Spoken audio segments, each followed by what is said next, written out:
Hi, my name is Arut, and I'm going to be recording the video for our reading for Group 11C.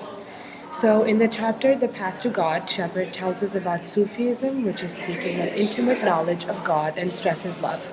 They distinguish between two kinds of knowledge, ilm and marifa. Ilm is the external knowledge by reading or hearing any drawing conclusions. Marifa is the esoteric and direct knowledge that Sufis seek of God. One can achieve marifa by dhikr, which is the remembrance of God, tariqa, which is path, and sheikh, murid, pir, which are spiritual guides.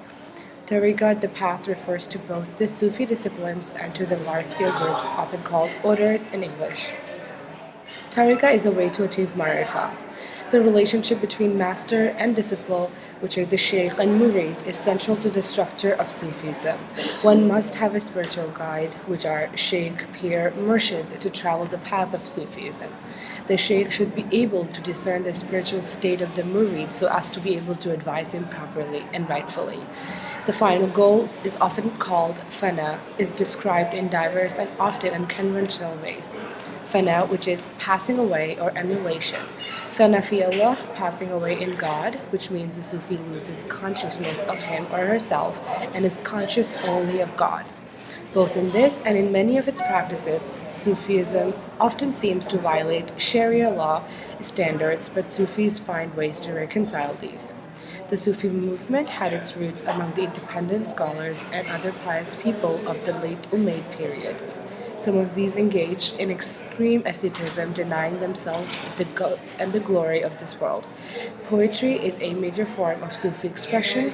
Sufis have developed speculative theories about God, humans, and the universe that we call Theosophy, and the ideas are reflected in their poetry. The poem deals with journeys along the Sufi path and the final union with God. So the first book that we read this week was Miss Marvel. Miss Marvel centers around 16-year-old Kamala Khan, a Pakistani American living in Jersey City who desperately wishes to be accepted among her white peers. Throughout the graphic novel, Kamala voices her insecurities about her ethnicity and religion, asking, open quote, "Why am I the only one who gets signed out of health class? Why do I have to bring pakoras to school for lunch? Why am I stuck with the weird holidays? Everyone else gets to be normal." Close quote. Here, it is evident that Kamala equates whiteness and American culture with normalcy. This is supported by the fact that when she initially gets her superpowers, she subconsciously feels as though she cannot be super in her normal body and shapeshifts into Captain Marvel in order to save Zoe from drowning. It is only when her friend Bruno encourages her to be herself when fighting crime that Kamala stops hiding behind the Captain Marvel disguise and develops her own alter ego in her own skin. Kamala becomes inspiring when she is able to take pride in her culture and ethnicity, becoming a role model for young Muslim girls in America. We see many different kinds of Muslims in Miss Marvel, as well as many examples of racism and ignorance of Muslim cultures. Kamala's best friend Nakia wears hijab, while Kamala does not, and Kamala's brother Amir is considerably more religious than the rest of the family. The popular white girl who Kamala envies, Zoe, says several ignorant things throughout the graphic novel, exemplifying some of what Desi and Muslim people go through daily in America. For example, Zoe says to Nakia, open quote, "Your headscarf is so pretty, Kiki. I love that color. But I mean, nobody pressured you to start wearing it, right? Your father or somebody? Nobody's going to, honor kill you?" Close quote. Nakia contests that her father actually wants her to stop wearing a hijab, believing it's just a phase she's going through. This scene actually demonstrates the ignorant beliefs many Americans have about Muslims. Later, Zoe complains that Kamala smells like curry, embarrassing her and perpetuating more racist stereotypes about Desis. The impact our white-dominated culture has on children of color is also evident throughout Miss Marvel. Kamala complains about her weird religious holidays, weird name, and so on, reflecting a belief that because she doesn't have an English name or observe Christian holidays, she's a freak.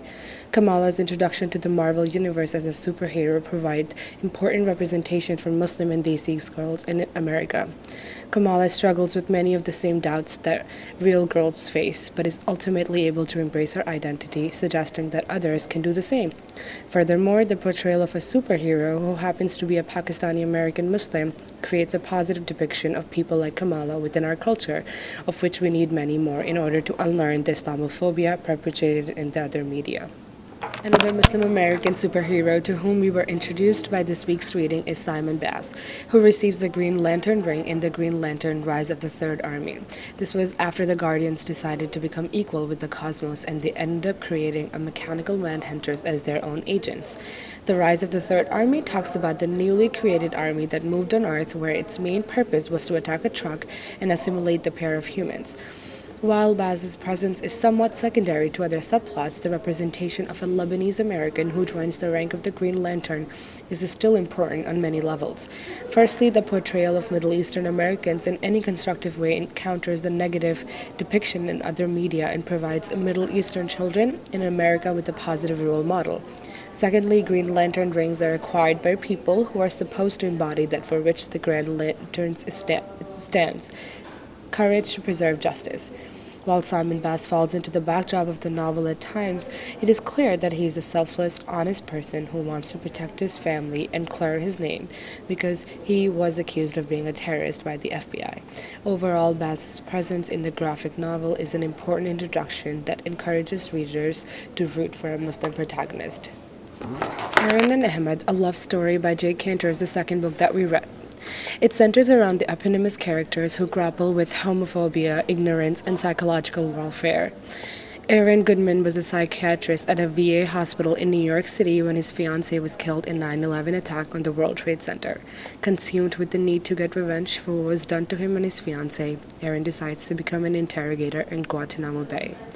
While Aaron witnesses many horrific types of torture while at Guantanamo Bay, he develops his own cruel method to attempt to win the trust of a prisoner named Ahmed. Aaron begins adding high doses of estrogen to Ahmed's food, hoping it will make Ahmed more docile and more willing to form a bond with Aaron. Later, it is revealed that Ahmed never ate the drugged food. Over time, Aaron learns that Ahmed was an engineer who went to Afghanistan to train to fight the soldiers occupying the land of Muhammad and had nothing to do with 9/11. Aaron becomes fixed on the idea that memes can brainwash people into becoming terrorists. He breaks Ahmed out of Guantanamo Bay and goes with him to Pakistan so he can observe the training of suicide bombs at jihadist camp, and he hopes find a way to reverse the hypnotism. Through an absurd series of events involving smoking shisha and the use of trigger words and images to convert recruits to terrorism, Aaron falls victim to the techniques he was trying to study and returns to New York City with Ahmed as a suicide bomber. Aaron wants to return to the army to share his findings with them, but Ahmed is concerned that the military will use this technology to create their own suicide bombers. Aaron becomes convinced that he's infected with an actual pathogen which is causing him to believe the things he does, to which Ahmed replies, open quote, "Religion, it's the disease, Aaron. It's the only one viral meme. These priests and rabbis, these mullahs and imams, they make you think your food's dirty, your body's dirty, your appetites are dirty, and they have the only way for you to feel clean again." Close quote. Aaron eventually succumbs to his brainwashing and tries to blow himself up in the middle of New York City. Ahmed intervenes in time but is killed by snipers in the process. In the end, Aaron is hospitalized in the same hospital where he was a psychiatrist before 9/11.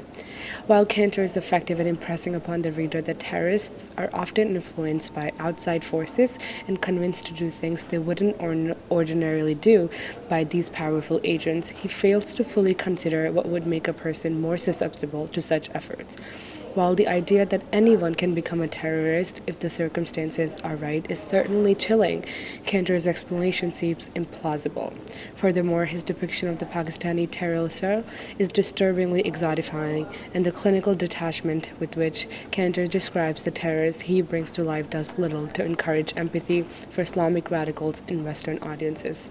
If there's anything redeeming about Aaron and Ahmed, it's that Cantor causes readers to question whether Aaron or Ahmed is actually the antagonist.